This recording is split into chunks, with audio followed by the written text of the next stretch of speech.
평안하셨습니까? 송지호입니다. 사람의 가장 큰 욕망은 바로 인정받고 싶은 욕망이라고 합니다. 자신의 가치를 누군가로부터 인정받을 때 깊은 긍지와 살아갈 힘을 얻게 됩니다. 그러나 남들에게 인정받지 못할 때는 분노가 일어나고 수치심에 시달린다고 합니다. 그래서 사람들은 끊임없이 인정받기를 원하고 다양한 방법으로 노력합니다. 하지만 돌아오는 것은 공허함뿐입니다. 이렇게 사람에게 인정받는 것은 잠시의 즐거움을 줄 뿐이지만 여호와 하나님께 인정받는다면 그 기쁨은 영원할 것입니다. 근데 여러분, 우리는 이미 하나님께 인정받은 사람들입니다.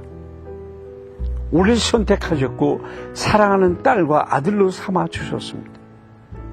본문에서 재력가인 미가도 인정받기 위해서 헛된 노력을 하고 있습니다.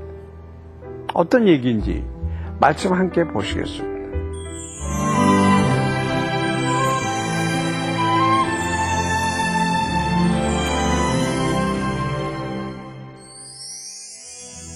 오늘 보실 말씀은 사사기 17장 7절부터 13절까지입니다.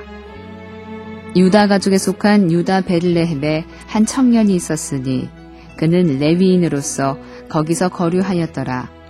그 사람이 거주할 곳을 찾고자 하여 그 성읍 유다 베들레헴을 떠나가다가 에브라임 산지로 가서 미가의 집에 이르매 미가가 그에게 묻되 너는 어디서부터 오느냐 하니 그가 이르되 나는 유다 베들레헴의 레위인으로서 거류할 곳을 찾으러 가노라 하는지라. 미가가 그에게 이르되 내가 나와 함께 거주하며 나를 위하여 아버지와 제사장이 되라. 내가 해마다 은열과 의복 한 벌과 먹을 것을 주리라 하므로 그 레위인이 들어갔더라. 그 레위인이 그 사람과 함께 거주하기를 만족하게 생각했으니 이는 그 청년이 미가의 아들 중 하나같이 됨이라. 미가가 그 레위인을 거룩하게 구별하매 그 청년이 미가의 제사장이 되어 그 집에 있었더라. 이에 미가가 이르되 레위인이 내 제사장이 되었으니 이제 여호와께서 내게 복 주실 줄을 아노라 하니라. 어머니가 만들어준 신상, 그 신상을 모신 신당, 하나님의 임재를 상징하는 제사장에 오신 에봇, 집을 지켜주는 우상인 드라빔까지 모두 갖추게 된 미가는 아들을 제사장으로 삼아서 신당을 운영하고 있었습니다. 그러던 중 이리저리 떠돌던 레위인 소년을 만나자 펄쩍 뛰며 기뻐합니다. 제사장 직분을 위해서 구별된 진짜 레위인이 자신의 신당에 있어준다면 모든 구색을 갖출 수 있었기 때문입니다. 사실 그 소년은 모세의 손자 요나단이었습니다. 불행히도 할아버지 때의 신앙을 잃어버린 그는 의식주를 해결해주는 미가의 제안에 혹하여 그 집의 제사장이 되었습니다. 미가는 그를 아들처럼 환대했고 특별히 구별하여 거룩하게 했습니다. 하지만 이것은 실상 제사장을 높이는 것이 아니라 그런 제사장을 부리는 자기 자신을 높이기 위한 방편일 뿐이었습니다.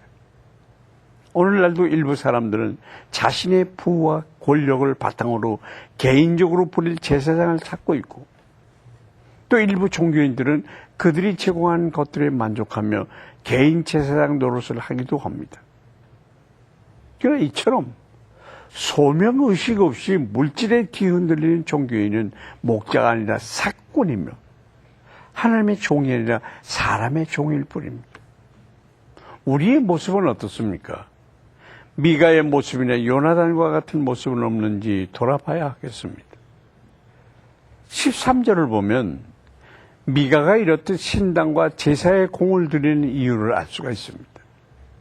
그는 율법에서 제사장의 지위를 부여한 레위인을 집안에 두면 자신의 집이 여호와의 전이 되고 여호와께서 자기에게 큰 복을 줄 수밖에 없을 것이라고 믿었던 것입니다. 그는 겉으로 드러나는 형식과 제도만 갖추면 하나님이 기뻐하시고 자기 편이 되어주실 것이라는 엄청난 착각을 하고 있습니다. 그는 하나님이 어떤 분이신지 제대로 알고자 하지도 않았고 마음으로부터 그분을 섬기지도 않았습니다. 자신을 드러내고 자신이 복받기 위해서 하나님을 그저 이용하고자 했던 것입니다. 이렇게 자신을 위해서 열심히 종교 생활하는 사람들은 오늘날도 얼마든지 찾아볼 수가 있습니다. 그러나 성취감을 얻고 세상적인 축복을 받기 위해서 노력하는 종교 생활은 하나님과는 아무런 관계도 상관도 없는 것입니다. 혹시 여러분 중에도 자기 만족과 성취를 위해서 또는 세상적인 축복을 위해서 종교 생활을 하는 분은 안 계십니까? 우리 신앙의 목적과 동기가 진정으로 하나님을 섬기는 데 있는지 매일 스스로 자문해야 할 것입니다.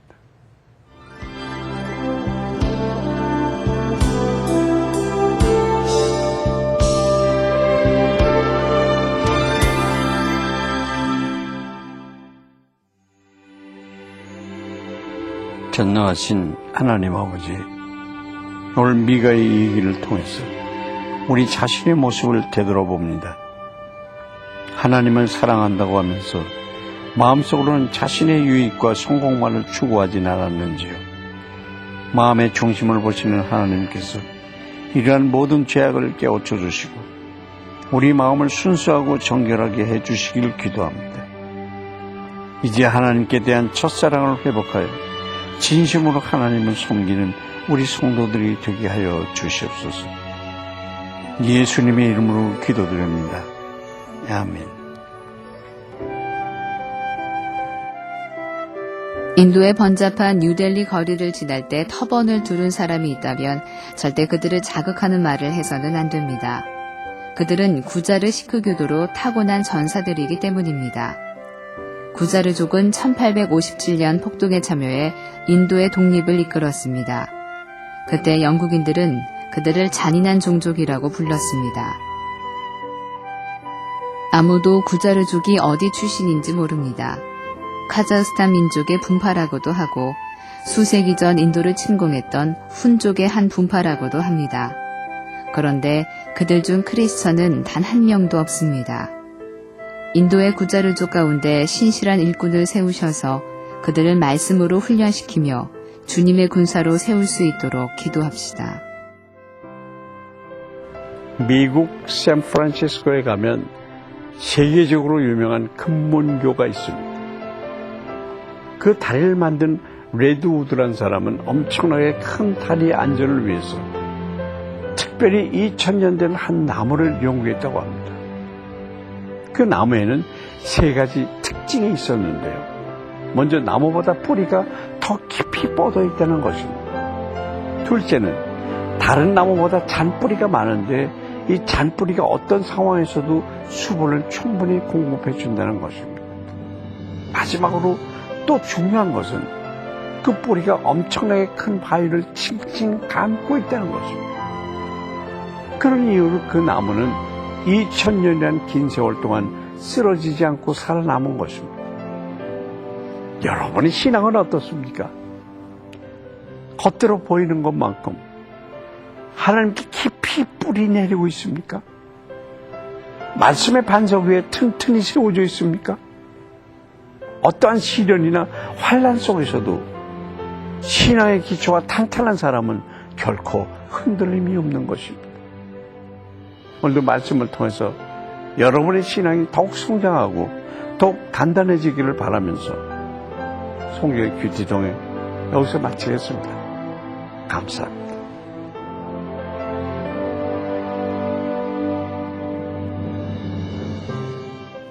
이 프로그램에는 GTM에서 큐티 교재 GT를, 책으로 만나는 성지 순례 답사기 바이블 루트를, 수아영에서 기초 화장품을 협찬해 주셨습니다. 올해는 이런 착한 결심은 어떨까요?